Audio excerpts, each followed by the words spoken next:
오늘 말씀은 3절부터 11절까지 내려가는 말씀인데 그냥 편의상 나눠서 이렇게 설교하려고 이렇게 나눴습니다. 오늘 읽지 않았지만은 9절 말씀에 보면 내가 기도하노라 그러면서 바울이 빌립보 교회를 향해서 이렇게 기도한다고 하는 기도의 제목을 아주 구체적으로 이렇게 명시하고 있습니다. 오늘 말씀의 제목은 바울의 기도입니다. 오늘과 내일에 걸쳐서 바울의 기도 1, 2 이렇게 나눠서 설교하겠습니다만은 여러분이 읽을 때는 3절부터 11절까지 바울의 빌립보 교인들을 향해서 기도한 내용을 여러분들이 읽고 은혜 받으면 좋겠습니다. 서신을 읽다 보면 바울이 이렇게 기도했다고 하는 그 기도의 내용을 이렇게 구체적으로 이렇게 담아놓고 있기 때문에 기도를 이렇게 알고 싶은 사람, 기도를 배우고 싶은 사람, 또 기도를 잘하고 싶은 사람에게 아주 모범 답안지 같은 오늘 우리가 기도라고 하는 것을 우리가 할 때 예수님만큼 기도하면 아주 잘하는 겁니다.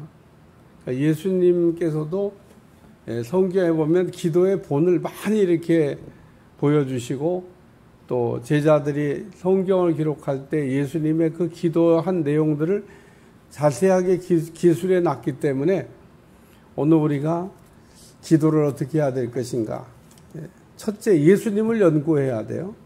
예수님이 기도하신 것을 우리가 살펴보고 성경을 읽을 때 조금 관심을 갖고 보면 보이는데 우리가 그냥 성경에는 여러 가지 복합적인 내용들이 섞여 있기 때문에 우리가 관심을 두지 않고 읽으면 자기의 관심 둔 것만 보이게 돼 있습니다. 그러니까 내가 이렇게 알고 싶은 거, 내가 관심이 있는 거, 내 영적인 수준 이런 게 맞춰서 성경이 읽어지게 됩니다. 그러나 우리가 예수님은 어떻게 기도하셨나? 이거를 우리가 생각하고 그거를 알기 위해서 여러분이 성경을 읽을 때 조금 주의를 기울이면 예수님은 이렇게 기도하셨구나. 예수님은 이른 새벽에 기도하는 것을 좋아하셨습니다. 새벽 기도를 우리 주님이 열심히 하셨다 그런 얘기입니다.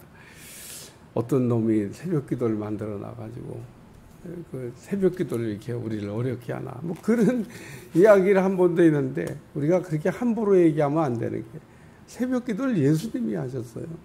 그래서 이게 성경을 읽다가 어떤 분이 새벽에 기도를 해야 되는구나. 그래서 한국 새벽 기도의 시작이 질선주 목사로부터 시작됐다고 얘기하는데 무슨 해 아래 새 것을 만든 게 아닙니다. 없는 거를 이렇게 만들어낸 게 아니에요. 우리가 예배를 드리는 모든 이게 내용 안에 있는 것들은 성경에 없는 것을 만들면 안 됩니다. 다 성경에 있는 겁니다. 그리고 어떤 거는 또 바꿔서도 안 되는 것도 있습니다. 예를 들면 여로보암이 제 마음대로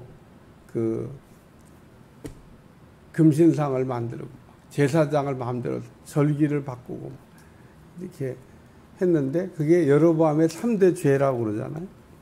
오늘 우리는 기도 그러면 예수님의 기도. 물론 구약 성경을 읽어도 기도를 잘한 분들의 아주 모범답안지 같은 내용들이 나옵니다. 아브라함의 기도, 이삭의 기도, 야곱의 기도. 야곱의 기도는 아주 더 구체적으로 아주 잘 야곱의 별칭이 기도의 사람이거든요. 이 기도를 할 때 야곱 참 기도를 잘한 분입니다. 야곱의 기도, 요셉의 기도, 모세의 기도 등등등해서 모든 위대한 분들이 다 기도를 잘했어요. 그러니까 각자 이분들은 어떻게 기도를 했나? 공통점이 하나 있습니다. 구약 시대 때 나오는 사람들의 기도의 공통점은 뭐냐면 좋은 기도 제목을 가지고 기도했다. 예수님이 신약시대 때 가르쳐 줬는데 어떻게 알고 그걸 했을까? 안 가르쳐줘도요, 하다 보면 다 그렇게 되게 돼 있어요. 예? 우리가 안 가르쳐줘도 이렇게 가르쳐줘서 하는 게 아니에요. 막 하다 보면 이제 나중에 어떤 분이 이게 이렇게 되는 거야. 그러면 정말 그렇게 되는 거예요. 그렇습니다. 오늘 기도에 그러므로 좋은 제목들을 가지고 뭐 아브라함이나 이삭이나 야곱이나 요셉이나 모세나 뭐 다윗이나 솔로몬이나 다 공통점이 뭐냐면 훌륭한 기도 제목을 가지고 있었다. 그러니까 내 신앙의 수준이 내 기도의 제목과 동등합니다. 뭘 기도하냐? 그래서 우리가 훌륭한 기도의 사람이 되려면 우리가 하나님이 하시는 이야기를 좀 들어야 되는데, 하나님께서 우리에게 이걸 좀 기도했으면 좋겠다. 그리고 기도 제목을 이렇게 주실 때도 있습니다. 그 중에 대표적인 게 뭐냐면, 나라를 위해서 네가 좀 기도를 좀 해야 되겠다. 아니, 나 먹고 살기도 바쁜데 무슨 나라를 위한. 근데 하나님이 그렇게 특별히 부탁하는 사람이 있습니다. 너 이 나라를 위해서 좀 기도해야 되겠다. 나 먹고 살기도 바쁜데 나라 위해 기도하라고 하는데, 나라 위해서 나라가 잘 되면 물론 나한테도 뭐 좋은 일이 뭐 오겠습니다만 좀 먼 나라 얘기 같잖아요. 거기다가 또 하나님의 나라를 위해서 기도해라. 대한민국을 위해 기도하는 걸 넘어서 하나님의 나라를 위해서 기도해라. 나라가 임하오시며 우리가 주기도문에 그렇게 나오잖아요. 하나님의 나라. 이 땅에 하나의 나라가 세워지기 위해서. 그래서 오늘 우리가 기도라고 하는 걸 이게 생각할 때 이제 오늘도 내일도 기도에 관한 이야기를 다루겠습니다. 바울은 감사하며 기도했다고 지금 말씀하고 있습니다. 생각할 때마다 나의 하나님께 감사하며 기도할 때 원망과 불평의 쓴뿌리가 먼저 빠져나가야 됩니다. 우리가 기도할 때 원망과 불평으로 하는 것은 기도가 아닙니다. 근데 너무 우리가 막 속상하고 힘들고 막 그러면 인간인지라 원망과 불평이 나올 수도 있습니다. 얼마나 힘들고 속상하면 막. 예? 근데 시편을 보면 우리가 좀 요즘 시편 말씀을 저녁 때 이렇게 좀 다루고 있는데, 참 이렇게 시편을 보면 다윗이 압살롬한테 쫓겨가 가지고 썼던 시를 이렇게 살펴봐도 이렇게 어려운 중에 얼마나 다윗이 마음이 어려웠을까. 근데 그 어려운 중에도 기도하는 내용을 이렇게 보면 참 위대한 사람은 역시 다르다. 그런데요. 오늘 내가 너희를 생각할 때마다 나의 하나님께 감사하며, 빌립보 교회 성도들이 아주 좋은 성도이기 때문에 생각할 때마다 만나게 하신 하나님 너무 감사하다.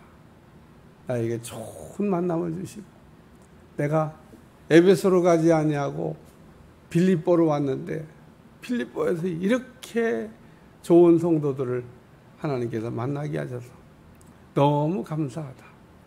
그리고 여러분 기도할 때 오늘은 만남을 위해서 기도하셔야 됩니다. 좋은 만남을 위해서 기도해요. 여기 바울이 생각할 때마다 나의 하나님께 뭘 감사해요? 좋은 만남 주신 거를 감사한다. 그리고 지금 바울이 얘기하고 있는데, 만나게 하시는 분도 하나님이고 헤어지게 하시는 분도 하나님이고, 오늘 우리 인생에 막 우연히 막 되는 것 같지만 만남도 하나님이고 헤어짐도 하나님이 만나기도 하셨는데 어느 날 이게 헤어지게 하시면 참 안 만나지더라고요.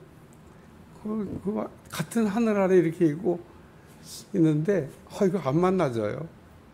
그러니까 오늘 우리가 매일 서로 만날 수 있다고 하는 거, 만나서 밥이라도 먹는다는 게 은혜입니다.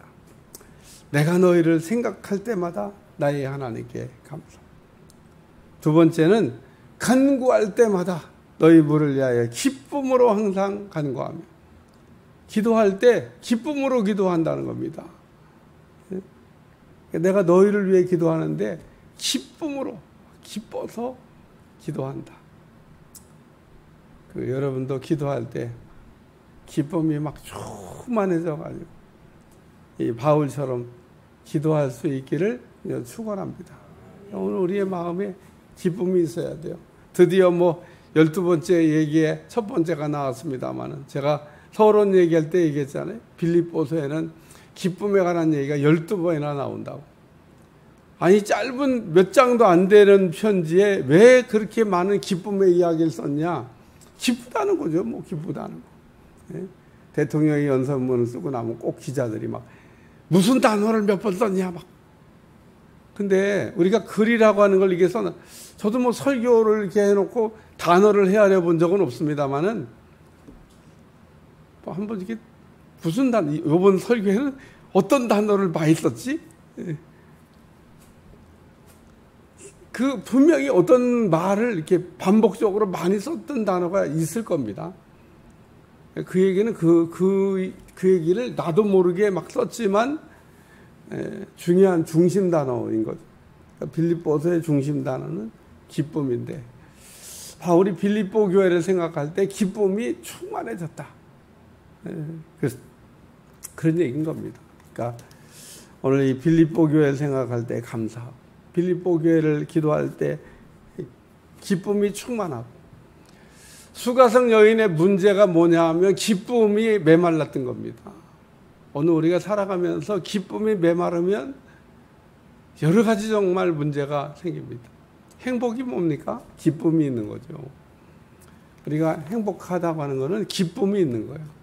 근데 난 왜 이렇게 기쁨이 없나 몰라. 뭘 해도 재미가 없네. 뭘 해도 재미가 없네. 이러면 안 됩니다. 아니, 목사가 설교 준비를 하는 거에 기쁨이 있어야 되잖아요. 설교 준비를 만드자.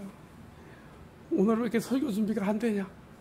아침부터 막 저녁 때까지 막 참 설교 준비를 이렇게 늘 해보면 어떤 날은 막 쓱쓱쓱쓱쓱 써져가지고 그냥 오전에 벌써 다 끝났어. 그리고 막 오후에는 설교 봐가면서 손질도 하고 이런 날인데 어떤 날은 세상에 마감 시간 다 돼가는데도 안 돼. 그래서 마감 시간 되면 원고 넘겨야 되는데 안 돼. 그래갖고 아직도 마무리가 안 됐다. 이런 날도 있거든요. 근데 설교 준비할 때 막 힘들다 이런 생각은 해본 일이 없습니다. 항상 설교 준비하면서 밥을 짓듯이 그냥 기쁨으로 이게. 그러니까 오늘 여러분 마음 가운데 수가성 여인에게 부족했던 기쁨 이것이 다시 회복되시기를 주님 축원합니다. 하나님이 우리에게 주시는 거죠. 내게도 생수 주시옵소서. 그래서 영원히 우리를 목마르지 않게 하는 생수가 차고 흘러 넘치시기를 축원합니다. 그러면 바울이 왜 감사하고 왜 기뻐했냐 하면 그게 5절과 6절에 써놨어요. 내가 너희가 첫날부터 이제까지 복음을 위한 일에 참여하고 있기 때문이라. 선교 후원을 했기 때문에 그렇다 그런 얘기입니다. 바울이 참 여러 곳을 다니면서 복음을 전했는데 선교 후원한 교회는 이 빌립보 교회밖에 없습니다. 빌립보 교회는 참 이 바울의 선교를 위해서 물질적으로 물심양면으로 도왔던 그 교회입니다. 심지어는 바울이 감옥에 갇혔을 때도 에바브로디도 목사라고 하는 그 종을 이렇게 로마까지 보내서 성도들이 다녀오시라고 하니까 요즘같이 무슨 비행기 타고 가는 것도 아니고 다 걸어 다녀야 되는 시대인데 참 쉬운 일이 아닙니다. 그리고 돈 가지고 간다는 게 또 가다가 강도 만나면 어떡해. 옛날에는 복잡한 그렇다고 호위병사를 잔뜩 해갖고 막 돈 가지고 가는데 여러 사람 가는 것도 아니잖아요. 그러니까 참 돈을 이렇게 어떤 곳에 가져다가 전달한다는 것도 그게 참 뭐 계좌이체 하는 것도 아니고 쉽지가 않습니다. 근데 그런 위험한 일을 로마까지 가서 전달하고, 오늘 여기 너희 안에서 착한 일을 시작하신 이가 그리스도 예수의 날까지 이루실 줄을 우리가 확신하노라. 계속해서 잘하고 있는데 더 잘했으면 좋겠다. 그런 기도를 하고 있는 거죠. 그래 오늘 우리가 착한 일을 혹 여러분이 하고 있는 일이 있다 그러면 착한 일을 하다가 그만두는 게 아니에요. 착한 일은 시작했으면 우리가 끝까지 하는 거예요. 끝까지. 착한 일을 하다가 에이 그만둬 그만해 그런 게 아니다 그런 얘기입니다. 착한 일을 시작했으면 우리가 너희가 첫날부터 이제까지 복음을 위한 일에 참여하고 있기 때문이라. 여러분들이 선교사를 이렇게 파송했다 그러면 천국 가서 선교사가 받는 상을 받게 될 줄로 믿습니다. 왜 그러냐? 아니, 선교는 안 나갔지만, 선교사는 아니었지만 선교사를 후원했기 때문에 선교사와 똑같은 나가 수고한 그 사람들이나 헌신한 사람들이나 똑같은 하나님 앞에 상을 받게 된다는 겁니다. 그래서 우리가 주의 종을 돕는다든지 선교사를 돕는다든지 뭐 이렇게 또 우리가 하나님의 교회를 돕는다든지 우리가 돕는 일은 같이 상 받는 일이니까. 너희 안에서 착한 일을 시작하신 이가 그리스도 예수의 날까지 이루실 줄을 우리가 확신합니다. 착한 일은 계속했으면 좋겠다. 그리고 바울이 기도하는 내용입니다. 오늘 다 다루지 않았습니다마는 바울은 기도할 때 감사하며 기도하고, 바울은 기뻐하며 기도하고, 또 그 착한 일을 위해서 기도하고, 그래서 바울이 기도한 내용입니다. 여러분도 좋은 기도 제목을 가지고 기도하는 여러분들이 되시기를 축원합니다. 기도하겠습니다. 하나님, 오늘도 바울의 기도한 내용을 다루며 말씀을 들었는데 하나님의 말씀이 우리 속에 녹아지게 도와주시고 우리가 위대한 사람들처럼 기도 잘하는 종들이 되게 하시고 우리의 기도가 땅에 떨어지지 아니하고 뜻을 이룰 수 있도록 축복해 주옵소서. 예수님의 이름으로 기도합나이다. 아멘.